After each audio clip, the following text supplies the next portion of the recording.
प्रभु की उपस्थिति हमारे बीच में है। आपको प्रेम करने वाले, आपके लिए अपने आप को अर्पित करने वाले उस जीवित प्रभु यीशु की उपस्थिति इस समय अनुभव कीजिए। वो आपका तिरस्कार नहीं करते हैं। आप कितना भी बड़ा पापी क्यों ना हो, वो आपका तिरस्कार नहीं कर सकते हैं, क्योंकि वो परिशुद्ध प्रेम है। वो करुणा का सागर है, दया का सागर है। उस प्रभु के प्रेम पर विश्वास कीजिए। आज की इस प्रार्थना के दौरान, इस सत्संग के दौरान प्रभु आपके जीवन में कार्य करना चाहते हैं। जिस तरह प्रभु ने मरे हुए लाजरुस को जिंदा किया, काना नगर में जल को अंगूरी में परिवर्तित किया, उसी तरह आप और मेरे जीवन में भी प्रभु कार्य करना चाहते हैं। इस समय अपने आप को पूरी तरह से प्रभु के सामने लाइए। मैं जानता हूं कि आपके मन में बहुत सारी चिंताएं हैं, अलग अलग प्रकार की पीड़ाएं हैं। किसी के शरीर में रोग है, बीमारी है, किसी के मन में चिंताएं हैं, दिल में बहुत चोटें हैं। उन सारी बातों को इस समय प्रभु के सामने लाइए। वो आपको प्रेम करते हैं, वो आपके हृदय से लगाना चाहते हैं। आपकी परिस्थितियां बदलेंगी, विश्वास कीजिए।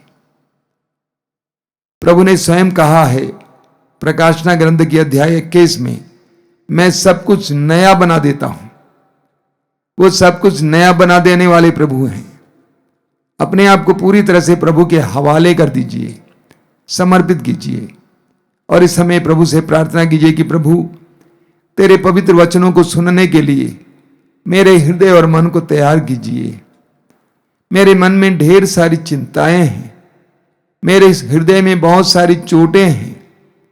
मैं पीड़ित हूं, मैं रोगी हूं, मैं परेशान हूं, मैं बेचैन हूं। मेरे जीवन में आना यीशु। यीशु का अपने जीवन में स्वागत कीजिए। प्रभु के दिव्य वचनों को सुनने के लिए अपने आप को तैयार कीजिए। पवित्र आत्मा का आह्वान कीजिए।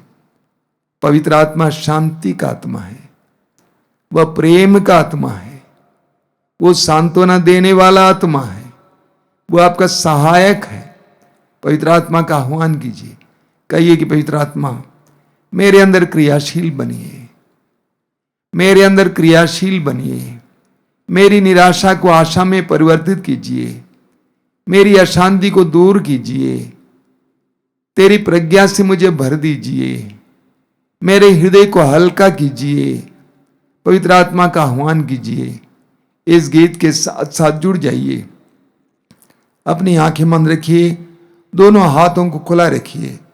पवित्र आत्मा को पुकारिए। पवित्र आत्मा ईश्वर का आत्मा है, यीशु का आत्मा है। पवित्र आत्मा को आपके जीवन में आने दीजिए। आइए पवित्र आत्मा, आइए पवित्र आत्मा। हे यीशु की आत्मा, पुनर्जीवित यीशु की आत्मा, हे प्रेमी पिता की आत्मा, हम में उतर आइए। हमारे हृदयों को सरल बनाइए, सहज बनाइए। हमारी चिंताओं को मिटाइए। प्रार्थना में लीन हो जाइए। हे पवित्र आत्मा आओ, आओ। हे पवित्र आत्मा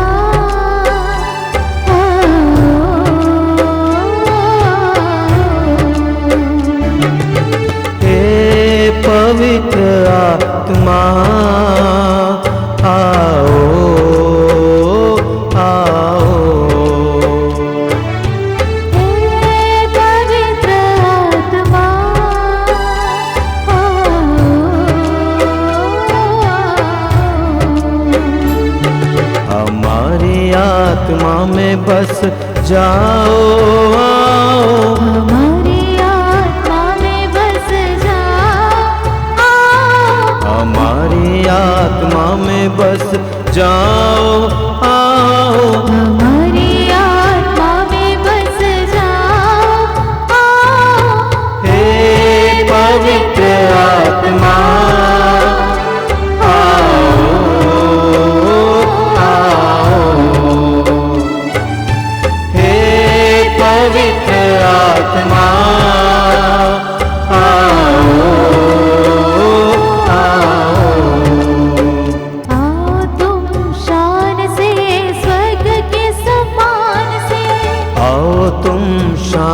सम्मान से।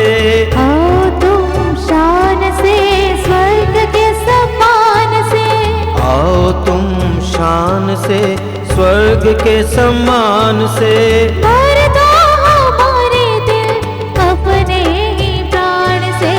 भर दो हमारे दिल अपने ही प्राण से।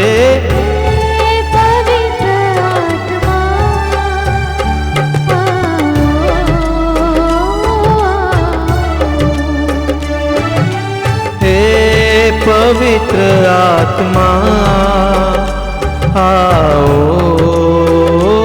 आओ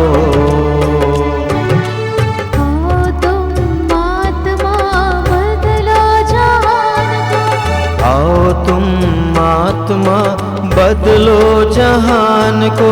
आओ तुम आत्मा बदलो जहान को। आओ तुम आत्मा बदलो जहान को। सुख शांति हो यहाँ सबका कल्याण हो। सुख शांति हो यहाँ सबका कल्याण हो। हे पवित्र आत्मा, आओ आओ। हे पवित्र आत्मा, आओ आओ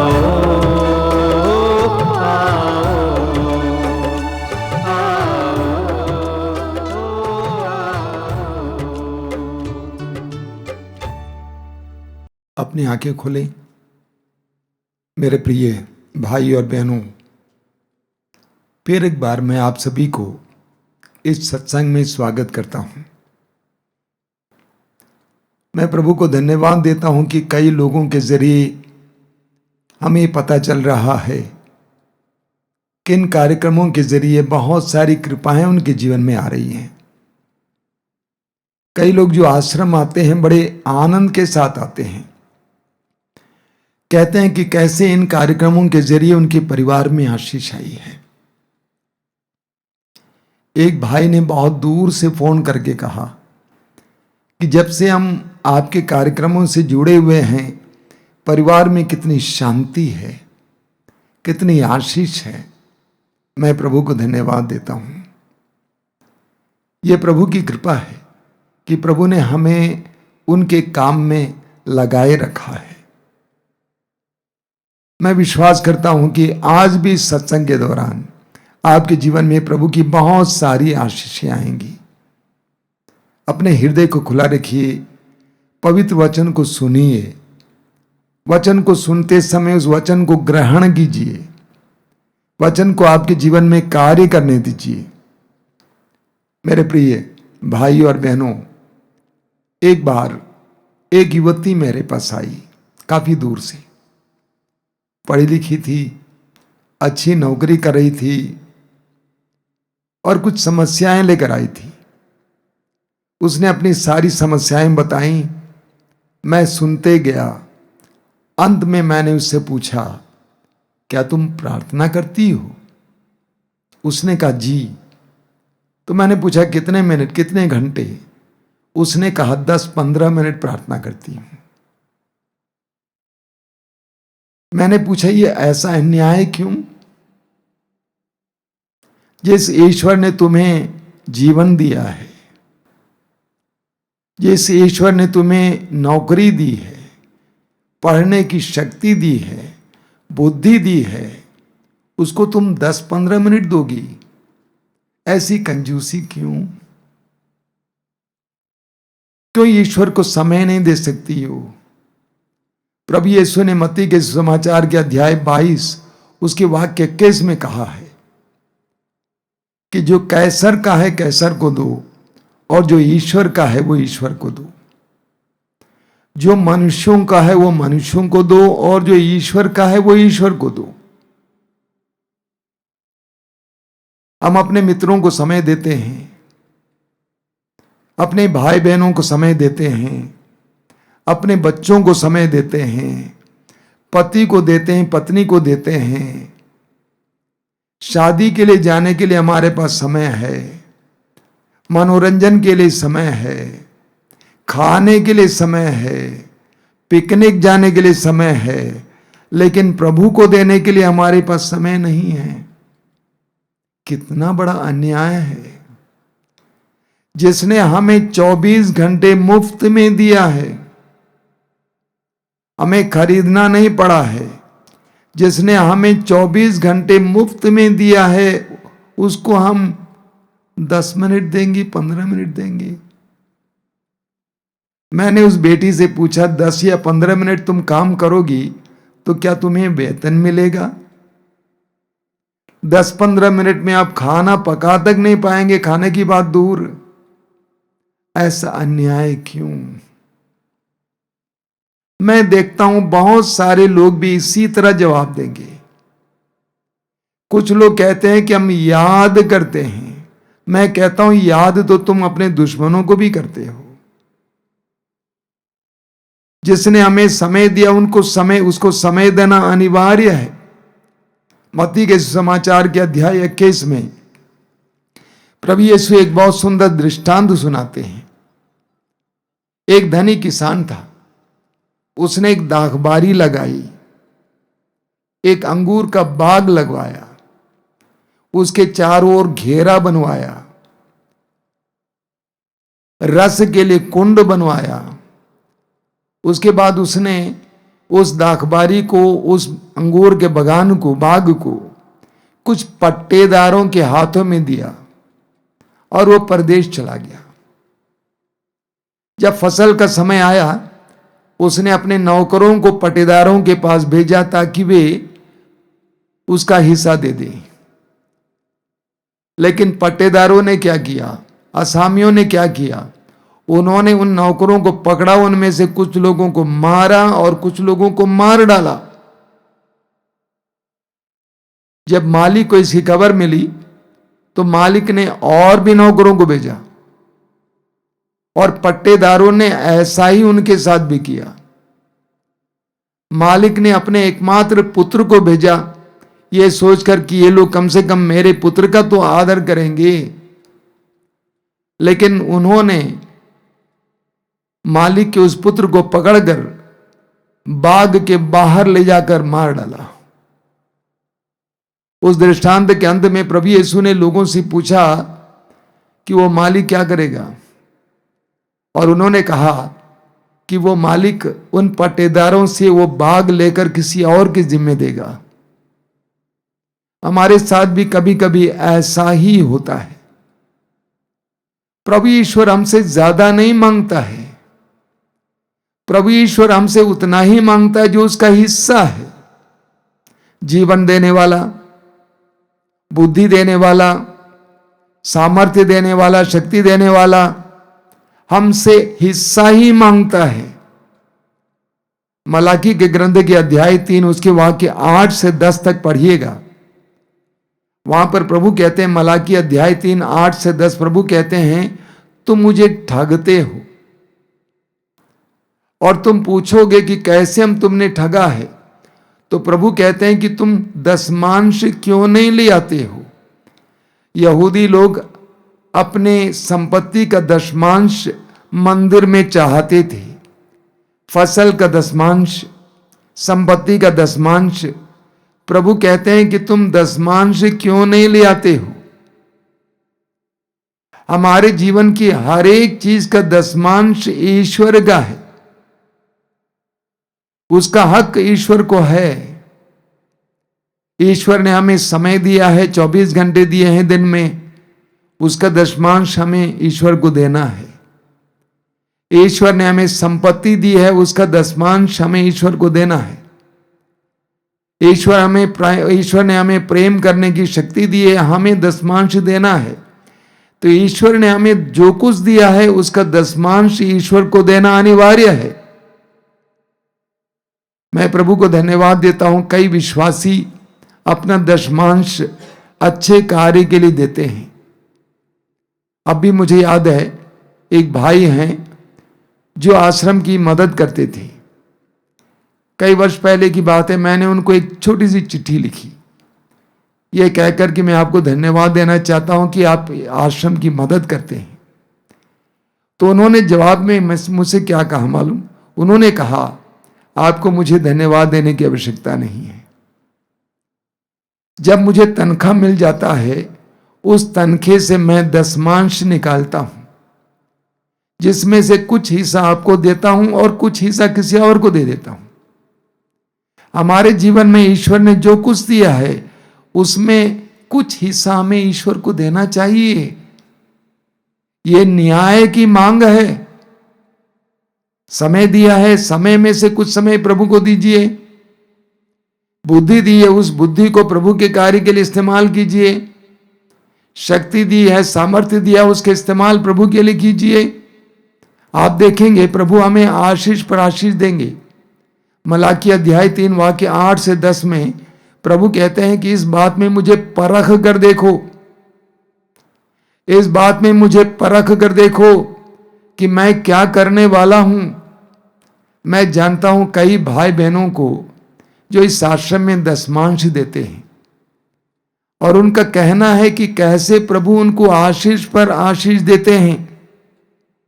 मैं आपके सामने कुछ नमूने रखना चाहता हूं। सामुएल के पहले ग्रंथ के अध्याय 1 में हम पढ़ते हैं, उसके 27 और 28 में। सामुएल की मां की कोई संतान नहीं थी, उसका नाम था हन्ना। और हन्ना मंदिर जाती है। आप जानते हैं कि बांझ होने का दुख क्या होता है। समाज में ताना सुनना पड़ता है, लोगों से बहुत सारी बातें सुनना पड़ता है। और वो नारी बहुत बिह्वल थी, बहुत दुखी थी। वो प्रभु के मंदिर में जाती है और वहां पर बैठकर अपने हृदय को प्रभु के सामने खोलती है, प्रभु के सामने रोती है। वो नारी वायदा करती है, प्रभु यदि आप मुझे एक पुत्र देगा तो मैं उसे बड़ा होने पर आपको समर्पित करूंगी। पहला सामुएल अध्याय 1 वाक्य 27 और 28 को पढ़िएगा। जब सामुएल बड़ा हुआ तो उसकी मां हन्ना उसे मंदिर ले जाती है और पुरोहित एली के सामने समर्पित करती है और कहती है कि ये वही बालक है जिसके लिए मैंने प्रभु के सामने प्रार्थना की थी। आज मैं इस बालक को प्रभु को समर्पित करती हूं। सामुएल मंदिर में बड़ा हो जाता है और बाद में सामुएल इस्राएल का एक यशस्वी और शक्तिशाली न्यायकर्ता बनता है। हन्ना ने अपनी प्रतिज्ञा को पूरा किया।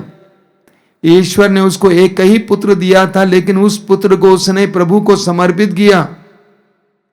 इब्राहिम को उदाहरण लीजिए। 100 साल की उम्र में इब्राहिम को एक संतान मिली, इसहाक।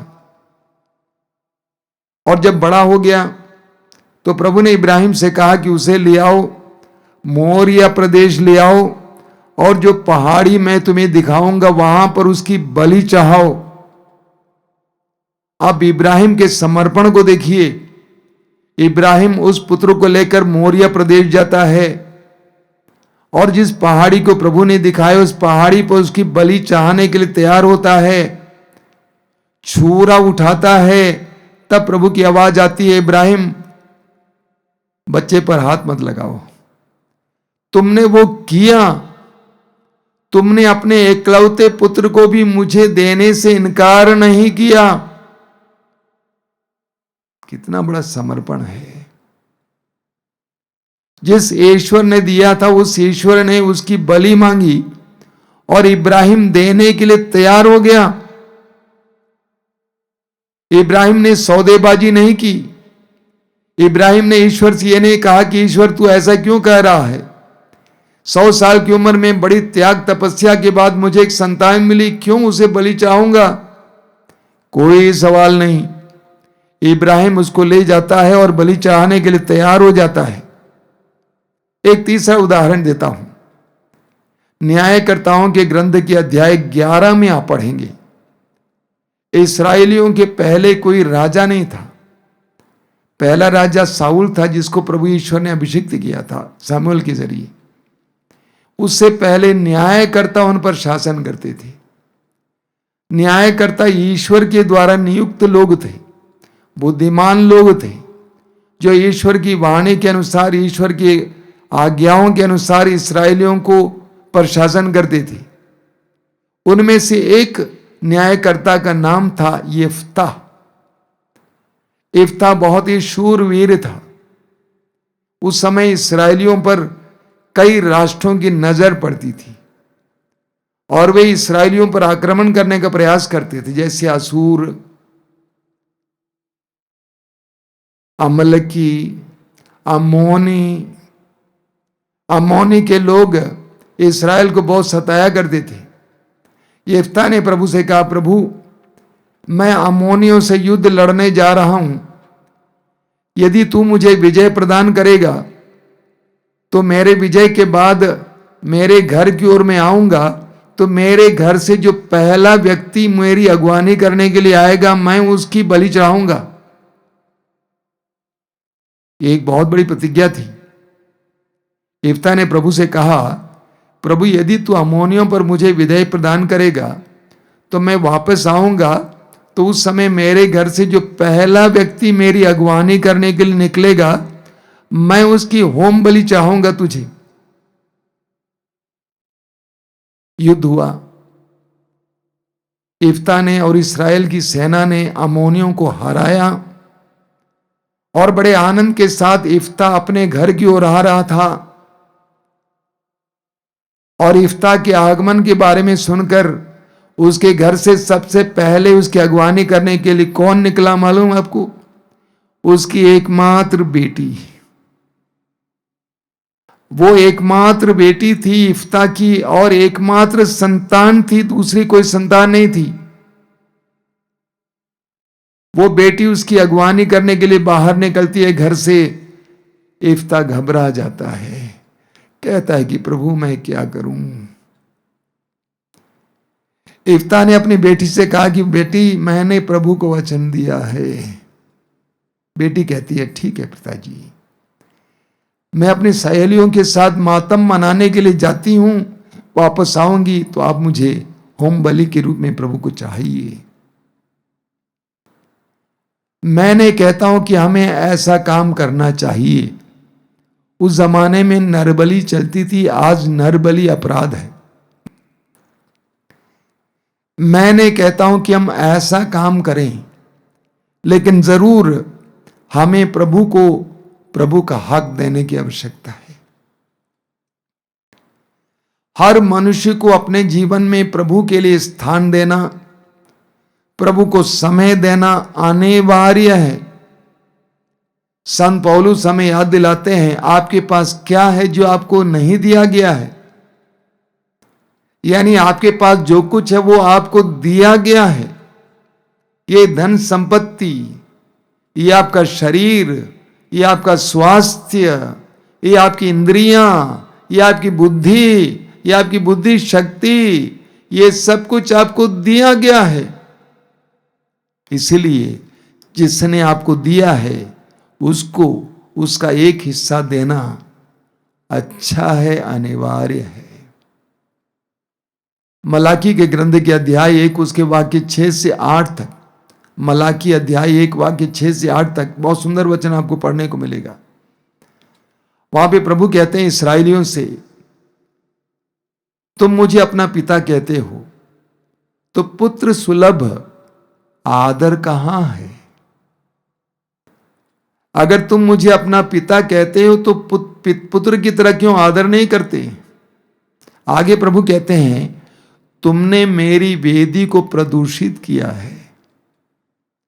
तुमने मेरी वेदी को प्रदूषित किया है तो तुम पूछोगे कि हमने कैसे तेरी वेदी को प्रदूषित किया। मैं तुम्हें बताऊंगा। जब तुमने लंगड़े और लूले जानवरों को मेरी वेदी पर चढ़ाया तो क्या तुमने मेरी वेदी को प्रदूषित नहीं किया? उस जमाने के पुरोहितों ने सोचा कि आखिर बलि चाहनी है तो अच्छे अच्छे जानवर की बलि क्यों चाहें, अच्छे जानवरों को अपने लिए रखें और जो लंगड़े लूले हैं अंधे हैं उनको चाहें। तो उन्होंने ऐसा ही किया, लंगड़े लूले जानवरों की बलि चढ़ाई और अच्छे अच्छे मोटे मोटे जानवरों को अपने लिए रख दिया। प्रभु ने उनसे एक सवाल किया, राज्यपाल को तुम अच्छे से अच्छे उपहार देते हो, राज्यपाल को तुम अच्छे अच्छे उपहार चाहते हो, लेकिन मेरी वेदी पर लंगड़े लूले जानवरों को चाहते हो। मुझे लगता है कि कभी कभी हमारे जीवन में भी ऐसा होता है। थोड़ा सा समय, थोड़ा सा प्यार, थोड़ा सा धन। प्रभु ने कहा जिस मात्रा में तुम दोगे उसी मात्रा में तुम पाओगे। उत्पत्ति ग्रंथ के अध्याय 4 में हम पढ़ते हैं, आदम और हेवा के 2 पुत्र थे। एक का नाम था कायन, दूसरे का नाम था हाबिल। कायन किसान था, हाबिल पशुपालन करता था, भेड़ बकरियों की देखभाल करता था। वचन में आप पढ़ेंगे कि कायन ने अपने खेत से कुछ उपज ईश्वर को चाहा, कुछ। लेकिन हाबिल ने क्या किया?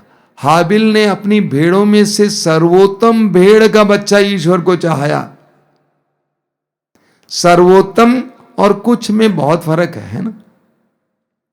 और हाबिल की भेड़ से ईश्वर प्रसन्न हुआ, वचन में लिखा हुआ है। हाबिल ने सर्वोत्तम का बच्चा चाहा। हमारे जीवन में हम ईश्वर को क्या चाहते हैं? सर्वोत्तम या थोड़ा सा, कुछ समय, कुछ धन? इस पर हमें मनन चिंतन करने की जरूरत है।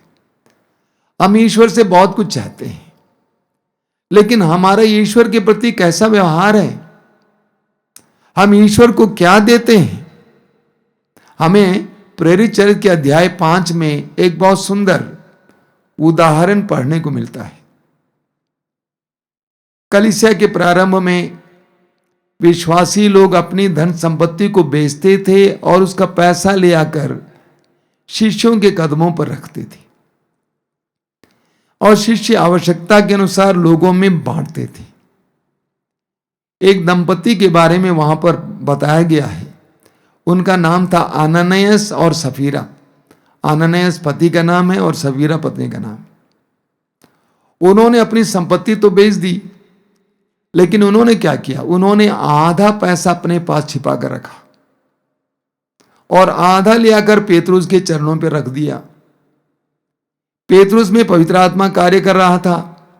पेतरुस ने इस झूठ को पहचान लिया, इस चोरी को पहचान लिया। पेतरुस के सामने आननियास आया संपत्ति लेकर, पैसा लेकर। तो पेतरुस ने पूछा, आननियास, क्या तुम्हारी संपत्ति बेचने से तुम्हें इतना ही धन मिला? वो झूठ बोला। उसने कहा, हां। तो पेतरुस ने कहा, ऐसा क्यों किया तुमने? वो संपत्ति तुम्हारी थी, तुम्हें बेचने की कोई आवश्यकता नहीं थी, तुम अपने पास रख सकते थे, लेकिन तुम ईश्वर के सामने क्यों झूठ बोला? और वचन में लिखा हुआ है, उसी वक्त आननियास वहीं गिर जाता है और मर जाता है। कुछ समय के बाद उसकी पत्नी भी आई। पेतरुस से ने उससे भी सवाल किया, क्या सारी संपत्ति बेचने से इतना ही पैसा तुम्हें मिला था? वो भी झूठ बोली, वो भी वहीं गिरकर मर गई। इस घटना को देखकर हमें डरने की आवश्यकता नहीं है, लेकिन इसके द्वारा प्रभु ईश्वर हमारे सामने एक संदेश रखना चाहता है। हमें ईश्वर के साथ सौदेबाजी नहीं करनी चाहिए। हमें ईश्वर के प्रति उदार बनना चाहिए। आपके पास शक्ति है, सामर्थ्य है, आपके पास प्रतिभाएं हैं, प्रभु को दीजिए। मैं जवान जवान पुरोहितों से कहता हूं, धर्म बहनों से कहता हूं, give the best to God and God will give you the best. अपना सर्वोत्तम ईश्वर को दो। जो भी कार्य आप करते हैं सर्वोत्तम देना चाहिए। इस आश्रम में प्रभु के जितने भी कार्य होते हैं, मैं कहता हूं उसको अच्छी तरह से करना चाहिए। तुम फटे पुराने कपड़े पहन लो, दूसरी बात है, लेकिन प्रभु के लिए नियुक्त चीजें, नियुक्त स्थान अच्छा होना चाहिए। वहां पे कंजूसी नहीं होनी चाहिए। अपने जीवन में कंजूसी करो, अलग बात है, प्रभु के लिए अच्छे से अच्छी चीज देने का हमें प्रयास करना चाहिए। मेरे प्रिय भाई और बहनों, हमें प्रभु के प्रति और ज्यादा उदार बनने की आवश्यकता है। आपने वो कहानी सुनी है, एक बार एक राजा अपनी प्रजा को देखने के लिए निकला, प्रजा की दशा देखने के लिए निकला। सड़क के किनारे कुछ भिखारी बैठे हुए थे। राजा एक भिखारी के पास आया और भिखारी ने सोचा कि राजा मुझे कुछ देने वाले हैं, सोना देंगे, चांदी देंगे। राजा ने उससे कहा कि मुझे कुछ दे दो। अब भिखारी ने सोचा कि राजा को किस चीज की जरूरत है, आखिर ये राजा हैं, पूरे देश का ये मालिक है। तो भिखारी ने सोचा मैं क्या दूं। उसके बर्तन में जो अनाज पड़े थे उसमें से एक दाना लेकर राजा को दे दिया। उस शाम को वो भिखारी अपने घर पे आया। जो दाना भीख में मिले थे उन दानों को उसने एक जगह पर रखा। तो उसने क्या देखा कि उसमें एक दाना सोने का दाना है। वो सोचने का प्रयास कर रहा था कि ये सोने का दाना किसने दिया है। तब उसे याद आया, हाँ, मैंने राजा को एक दाना दिया था, आज उसके बदले एक दाना मुझे मिला है। छोटी सी पुरानी कहानी है, लेकिन इस कहानी में एक बहुत बड़ा रहस्य छिपा हुआ है। ईश्वर के प्रति कभी भी कंजूस मत बनिए। कि आप थके हुए हैं उस समय ज्यादा प्रार्थना कीजिए, कि आप बीमार हैं उस समय ज्यादा प्रार्थना कीजिए, कि आप बूढ़े हो गए हैं, बुजुर्ग हो गए हैं, आपके शरीर में दम नहीं है, उस समय ज्यादा दीजिए प्रभु को। कि आप युवक हैं, युवती हैं, आपके अंदर ज्यादा ऊर्जा है, ज्यादा दीजिए। आप देखेंगे कि प्रतिफल बहुत सुंदर होगा। प्रभु को देना सीखिए। यहां पे कोरिन्थियों के दूसरे पत्र के अध्याय 9 में 2 वचन आपको सुनाना चाहता हूं। कोरिन्थियों का दूसरा पत्र अध्याय 9 उसके वाक्य 6 में संत पौलुस कहते हैं, इस बात का ध्यान रखें कि जो कम बोता है वो कम लुनता है, और जो अधिक बोता है वो अधिक लुनता है। और एक बार सुन लीजिए, पौलुस कहते हैं इस बात का ध्यान रखें कि जो कम बोता है वो कम लुनता है, और जो अधिक बोता है वो अधिक लुनता है। कभी कभी मुझे सुनने को मिला है इन दिनों इस वचन का गलत व्याख्या कुछ लोग करते हैं। कहते हैं कि ज्यादा बो यानी ज्यादा पैसा हमको दे दो। बिल्कुल नहीं है। बोने का मतलब कई बातें हो सकती हैं। समय हो सकता है, धन हो सकता है, प्रतिभा हो सकती है। प्रभु को ज्यादा दीजिए और ज्यादा पाइए। वाक्य 10 को सुनिए। वाक्य 10 में क्या लिखा हुआ है? वाक्य 10 में लिखा हुआ है, जो बोने वाले को बीज और खाने वाले को भोजन देता है वो आपको बोने के लिए बीज देगा, उसे बढ़ाएगा और आपकी उदारता की अच्छी फसल उत्पन्न करेगा। दीजिए और लीजिए। प्रभु को उदारता पूर्वक दीजिए और आप प्रचुर मात्रा में पाएंगे। मैं लोगों से कहा करता हूं, हर पल जो आप प्रार्थना में बिताते हैं, प्रभु के साथ बिताते हैं, वो आपके लिए पूंजी है, इन्वेस्टमेंट है। जिस तरह आप बैंक में खाता खोलते हैं और उसमें कभी 100 रुपये डाले, कभी 500 डाले, कभी 1000 डाले, कभी 10,000 डाले। जब विपत्ति के समय आप खाता खोलते हैं तो आप आश्चर्यचकित हो जाते हैं कि मेरे खाते में इतना पैसा है, और वो आपके काम में आता है। इसी तरह हर पल जो आप प्रार्थना में बिताते हैं वो आपके नाम पर, आपके खाते पर चढ़ेगा। आप देखेंगे कि आपके जीवन में कठिनाइयों के समय वो खाता खुलेगा और आप देखेंगे कि ढेर सारी आशीषें आपको मिलेंगी। प्रभु को समय दीजिए। उसी तरह परोपकार कीजिए, अच्छा भला काम कीजिए। कुछ दिन पहले मुझे एक बहुत सुंदर वीडियो किसी ने भेजा, शिक्षाप्रद वीडियो है। एक जवान लड़का बस में बैठा हुआ था शहर में, गाड़ी एक जगह रुकी तो एक नारी गाड़ी में चढ़ी, उस लड़के के करीब आकर खड़ी हुई क्योंकि उसको बैठने के लिए कोई जगह नहीं मिल रही थी। लड़के ने उसे देखा, अच्छा कपड़ा पहनी हुई थी, गर्भवती थी। उस लड़के ने उसको बैठने के लिए जगह दी।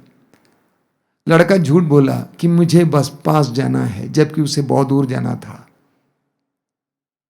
नारी बैठ गई, उन दोनों के बीच में वार्तालाप चला। उस नारी ने लड़के के बारे में सब कुछ जाना। लड़के ने नाम बता दिया, कहा कि मैं नौकरी ढूंढ रहा हूँ, नहीं मिल रहा है, मैंने पढ़ाई की है लेकिन कहीं नौकरी नहीं मिल रही है। उस नारी ने कहा कोई बात नहीं, आपको नौकरी ज़रूर मिल जाएगी, मैं कंपनी में काम करती हूँ, कोशिश करती हूँ कि आपको नौकरी मिले। कई दिनों के बाद वो लड़का एक कंपनी में इंटरव्यू के लिए गया। काफ़ी लंबी कतार थी, काफ़ी लड़के लड़कियां थे और वो पीछे खड़ा था। उसका समय आया, उसका नाम पुकारा गया तो इंटरव्यू के लिए जिस जगह जाना था वहाँ ना भेजकर चपरासी ने उसे ऊपर भेज दिया, कहा कि मैडम बुला रही है। वह उस मैनेजर के कमरे में घुसा, चेंबर में घुसा और वहां जाने पर उस नारी ने उसका नाम लिया और कहा कि बैठिए। उसे आदरपूर्वक बैठाया गया और उसने उस लड़के को याद दिलाया, तुम्हें याद है कि मैं बस में सफर कर रही थी, मैं गर्भवती थी, मेरी कार खराब हुई थी इसलिए बस में सफर कर रही थी, तुमने मेरे लिए अपना स्थान दिया। उस नारी ने कहा कि कल से तुम ज्वाइन कर लोगे, तुम्हारी नौकरी पक्की हो गई है। बहुत सुंदर कहानी है। हमारे जीवन में भी आज हम जो बोएंगे कल उसकी फसल हम काटेंगे। ईश्वर के प्रति उदार बनिए, कभी कंजूसी मत कीजिए, क्योंकि उसने आपको सब कुछ दिया है। उसने आपको परिवार दिया है, बच्चे दिए हैं, पत्नी दी है, पति दिया है, नौकरी दी है, पैसा दिया है, संपत्ति दी है, ऊर्जा दी है, हाथ पैर दिए हैं। उसके प्रति उदार बनिए। आंखें बंद कीजिए, आइए हम प्रार्थना करें। प्रभु हम तुझे धन्यवाद देते हैं तेरे अनुग्रहों के लिए, तेरी आशीषों के लिए। हम गिन नहीं सकते हैं प्रभु, हम गिन गिन के थक जाएंगे। हमारे जीवन के प्रारंभ से लेकर आज तक तूने हमारे जीवन में कितनी आशीषों की वर्षा की है। इतना सब कुछ पाने के बावजूद हम तेरे सामने कभी कभी सौदेबाजी करने लगते हैं। तुझे देने के लिए हमारे पास समय नहीं होता है, प्यार नहीं होता है। हम पर दया करना प्रभु, हमें उदार बनाना, हमें ईमानदारी का वरदान देना, तेरे प्रति उदार बनाना। यीशु तेरी स्तुति, तेरी आराधना, तेरी महिमा। आराधना आराधना आराधना आराधना आराधना आराधना आराधना आराधना आराधना आराधना आराधना आराधना आराधना आराधना आराधना आराधना। परम पिता परमोपकारी उन्नत नाम की आराधना। परम पिता परमोपकारी उन्नत नाम की आराधना। परम पिता परमोपकारी उन्नत नाम की आराधना। परम पिता परमोपकारी उन्नत नाम की आराधना। आराधना आराधना आराधना आराधना गई आराधना आराधना आराधना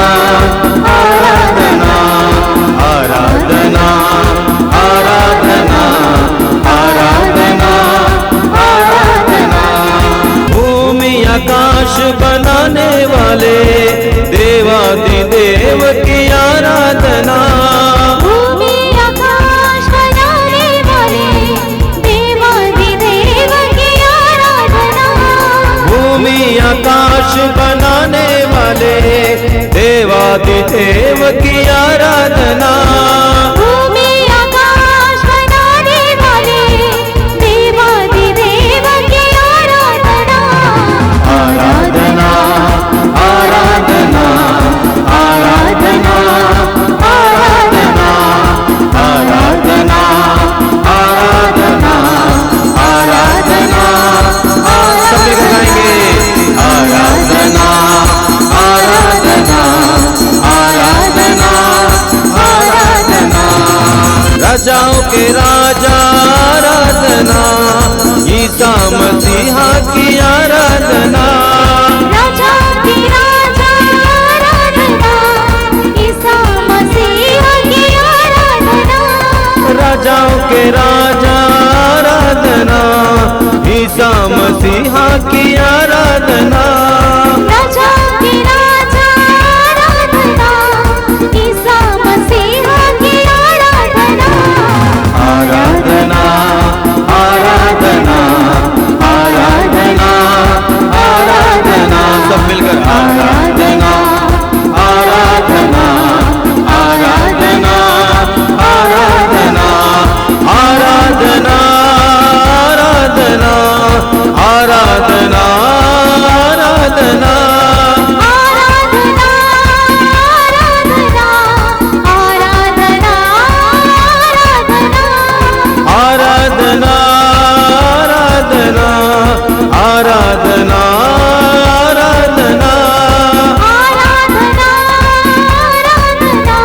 आराधना आराधना आराधना आराधना आराधना। सब मिलकर गाएं आराधना आराधना आराधना आराधना आराधना आराधना आराधना आराधना। Hallelujah hallelujah hallelujah hallelujah. Yeshu Yeshu Yeshu Yeshu तेरी आराधना, तेरी स्तुति, तेरी महिमा, तेरी प्रशंसा। Hallelujah hallelujah hallelujah hallelujah hallelujah.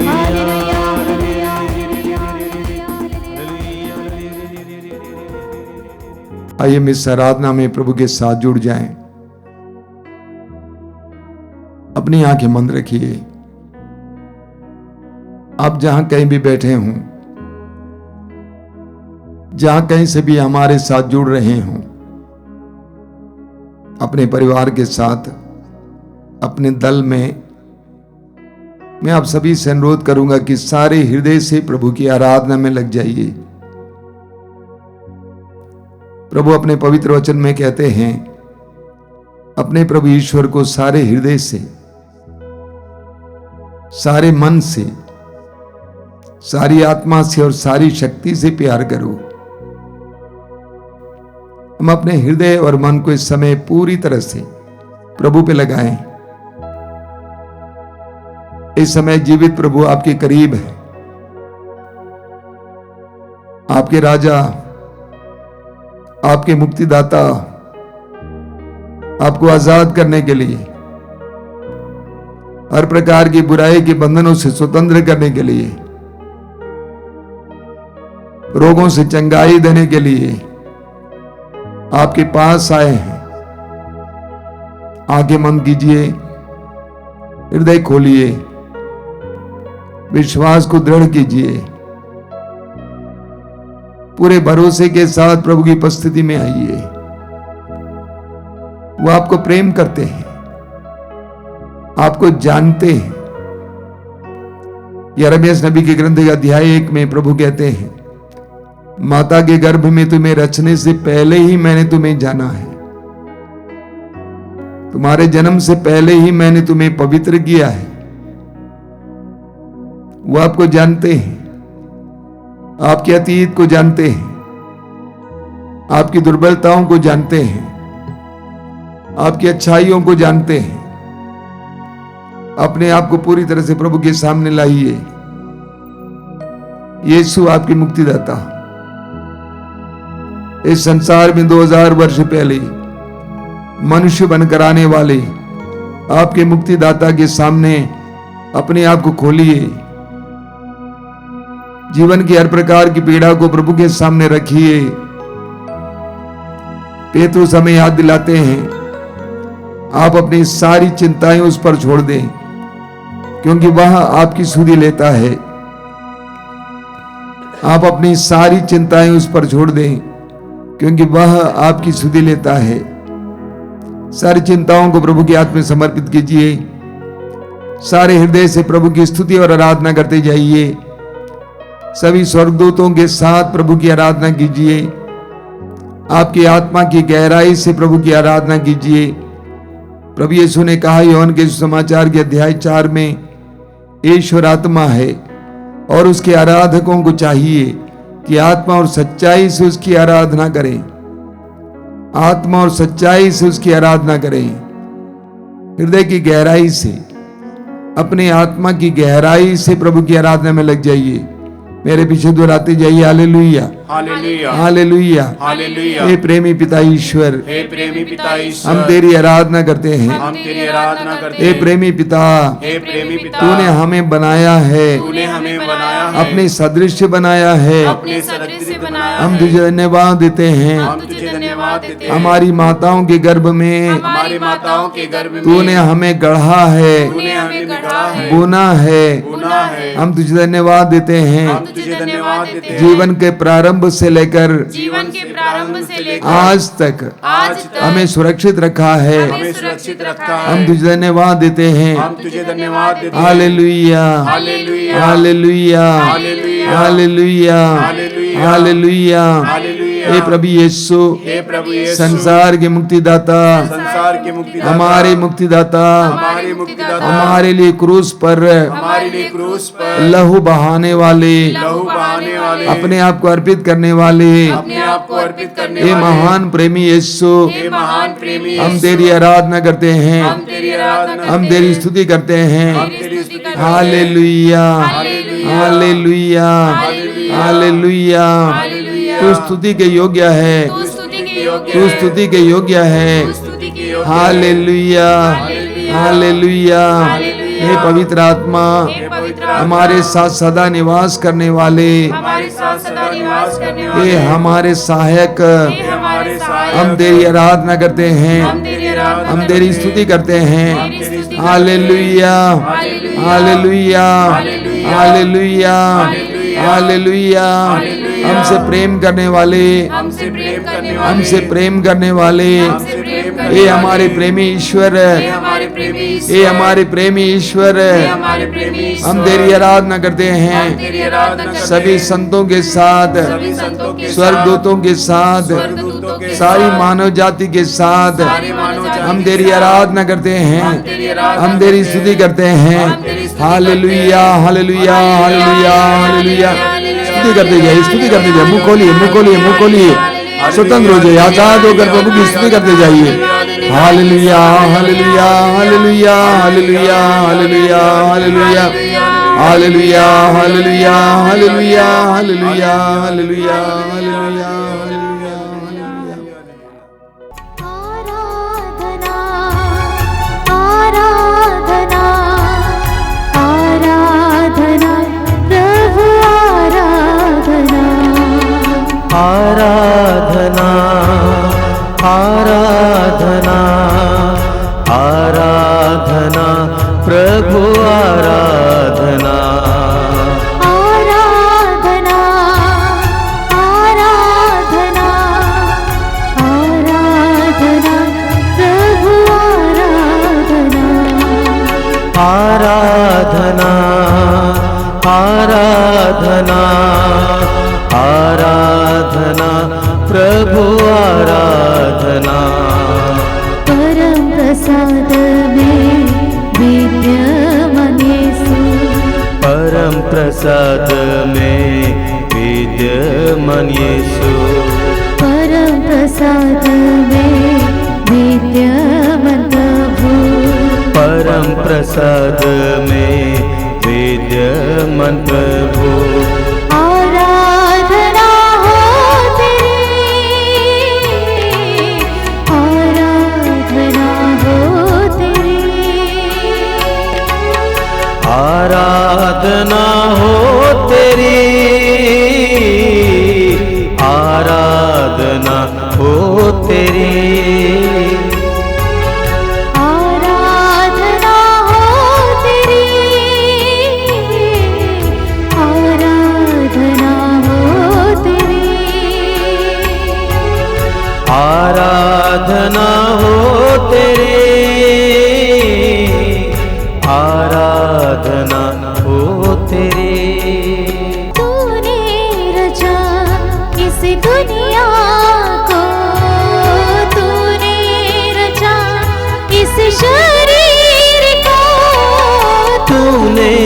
रचा इस दुनिया को, तूने रचा इस शरीर को, तूने रचा इस दुनिया को, तूने रचा इस शरीर को, तूने रचा इस दुनिया को, तूने रचा इस शरीर को। हे प्रभु वर दे संजीवन जल, हे प्रभु वर दे संजीवन जल, तेरी ही आराधना करते रहे, तेरी ही आराधना करते रहे।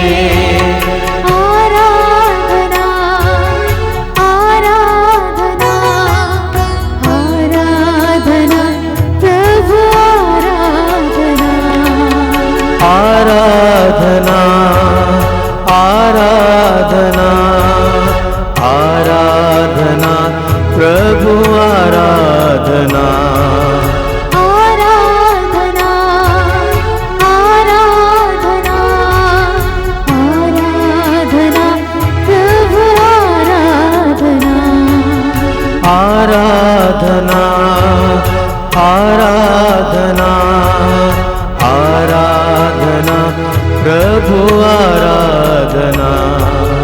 परम प्रसाद में विद्यमान प्रभु, परम प्रसाद में विद्यमान प्रभु, परम प्रसाद में विद्यमान प्रभु, परम प्रसाद में विद्यमान प्रभु। आराधना हो तेरी, आराधना हो तेरी, आराधना हो तेरी, आराधना हो तेरी।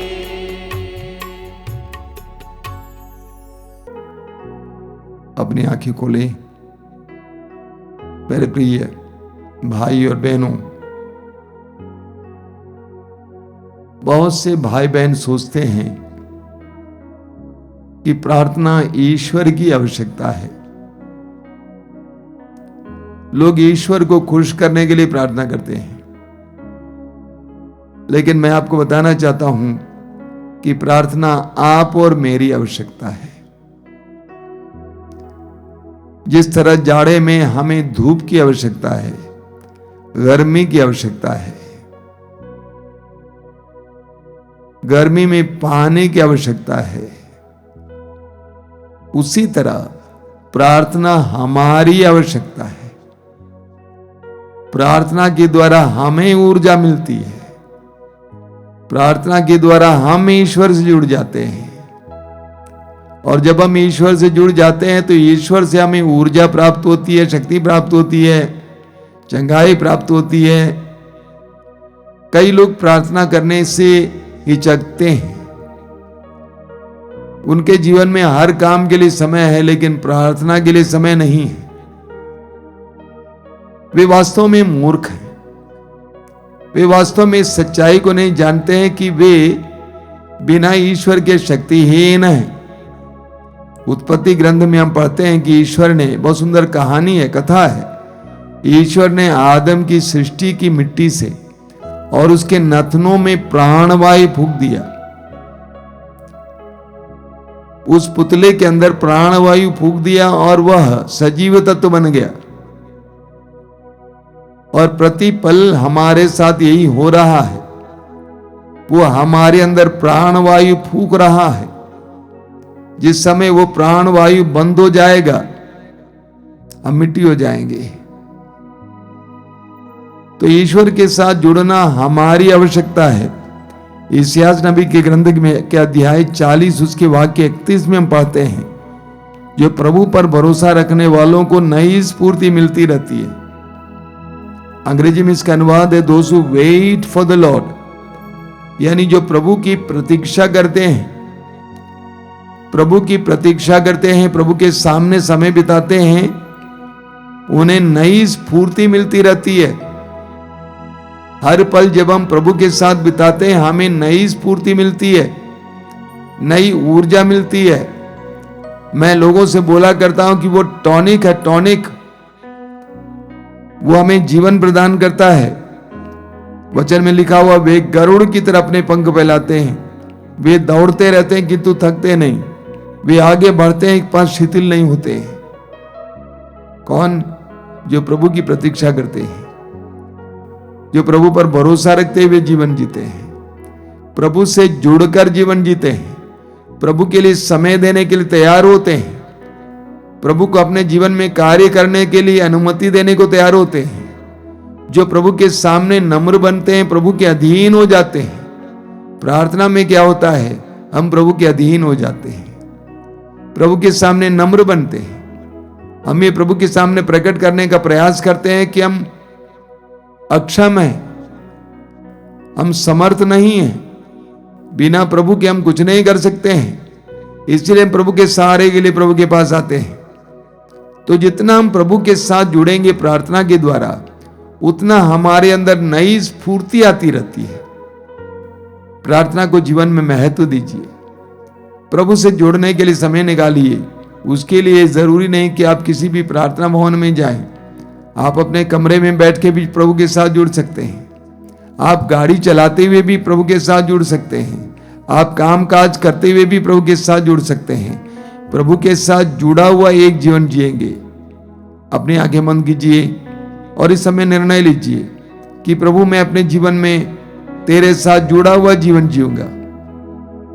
मेरे जीवन में आज तक शायद मैंने उतना समय नहीं दिया है जितना मुझे देना चाहिए तो तुझे। इस बात को मैं भूल गया हूं कि तू ही मेरी ऊर्जा का केंद्र है, स्रोत है, मेरी शक्ति का स्रोत है, और तेरे साथ जुड़ने के लिए मैंने समय नहीं दिया है। प्रभु मुझ पर दया कर। प्रार्थना का वरदान दीजिए, प्रभु से मांगिए इस समय, प्रभु मुझे प्रार्थना का वरदान दीजिए।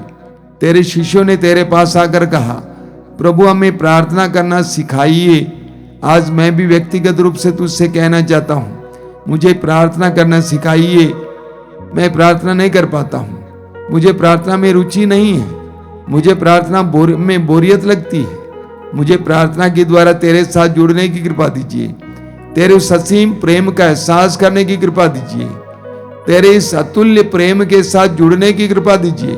प्रार्थना करते जाइए, मौन होकर प्रार्थना करते जाइए।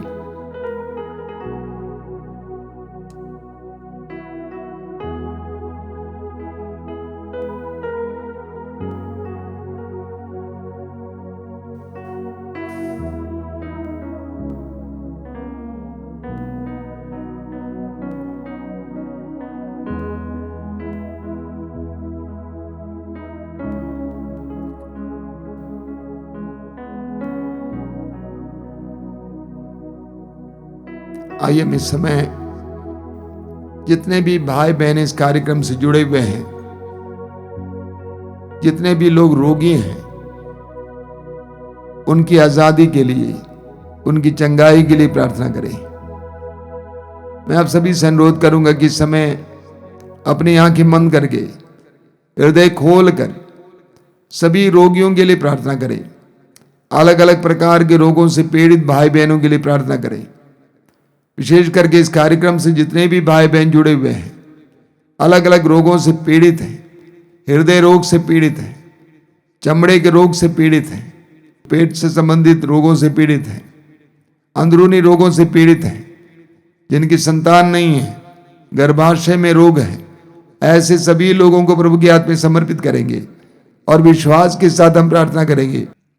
जितने भी भाई बहन रोगी हैं, आपसे अनुरोध करूंगा कि इस समय प्रभु के हाथ में अपने रोग को समर्पित करना, अपनी पीड़ाओं को समर्पित करना और प्रभु पर भरोसा रखना कि यीशु इस वक्त मुझे स्पर्श कर रहे हैं, मेरे रोगों को अपने ऊपर उठा रहे हैं। पूरे विश्वास के साथ हम प्रार्थना करेंगे, अपने दोनों हाथों को खुला रखकर।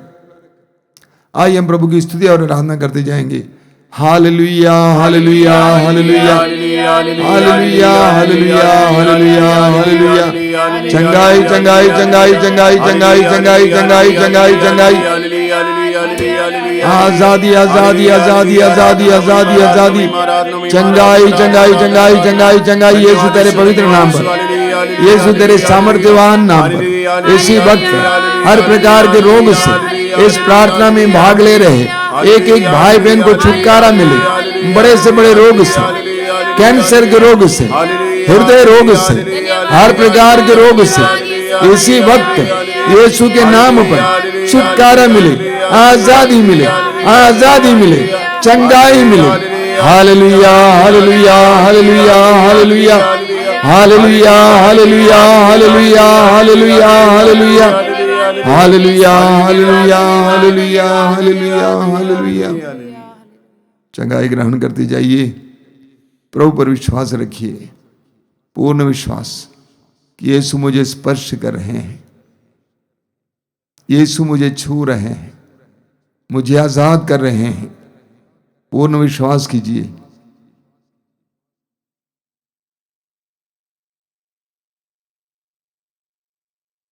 कई भाई बहन जिनके गले में समस्या है, गले में बराबर समस्या, बात करने में, कुछ भी खाने के समय गला संबंधी समस्याओं से प्रभु यीशु कई भाई बहनों को इसी वक्त चंगाई दे रहे हैं। प्रभु को धन्यवाद दीजिए, स्वीकार कीजिए, अंगीकार कीजिए।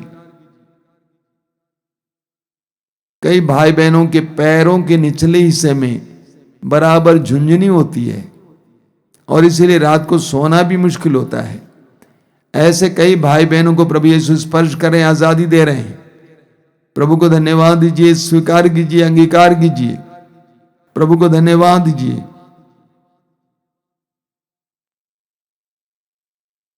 थोड़ा भी चलना मुश्किल है, चलने पर सांस फूलता है, बहुत पीड़ा होती है।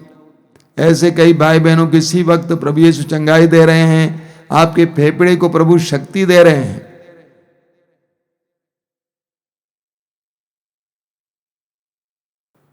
धन्यवाद यीशु, तेरी स्तुति, तेरी आराधना, तेरी महिमा।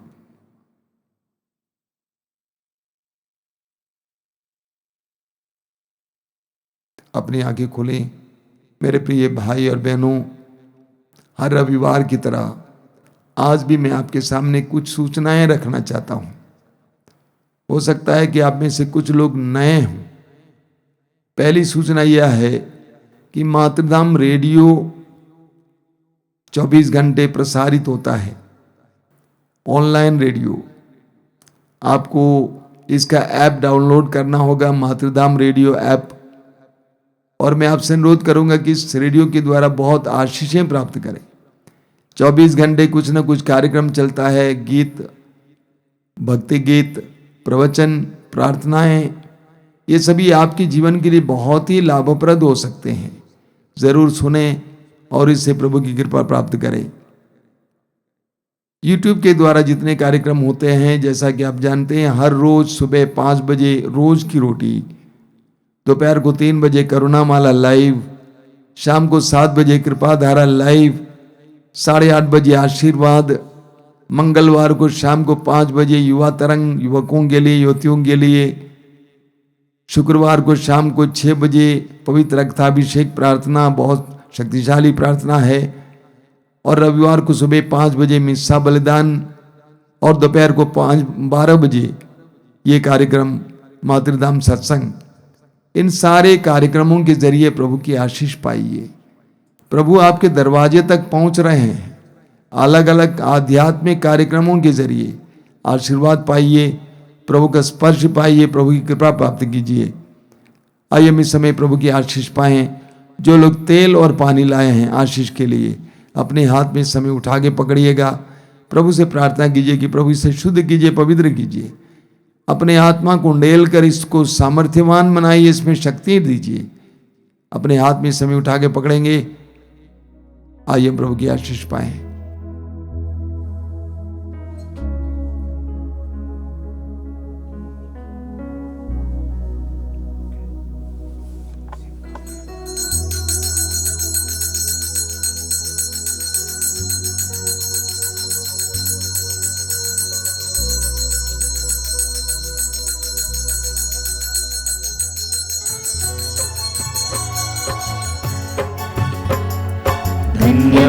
प्रभु, धन्यवाद प्रभु, हर घड़ी हर पहर धन्यवाद प्रभु, धन्यवाद प्रभु, धन्यवाद प्रभु, हर घड़ी हर पहर धन्यवाद प्रभु, दिव्य दान जो मिला धन्यवाद प्रभु, दिव्य प्रेम जो मिला धन्यवाद प्रभु, दिव्य गान जो मिला धन्यवाद प्रभु, दिव्य प्रेम जो मिला धन्यवाद प्रभु, है भले प्रभु, जीवित प्रभु, है भले प्रभु, जीवित प्रभु, धन्यवाद प्रभु, धन्यवाद प्रभु, हर घड़ी हर पल धन्यवाद प्रभु, धन्यवाद प्रभु, धन्यवाद प्रभु, हर घड़ी हर पल धन्यवाद प्रभु, हर घड़ी हर पल धन्यवाद प्रभु,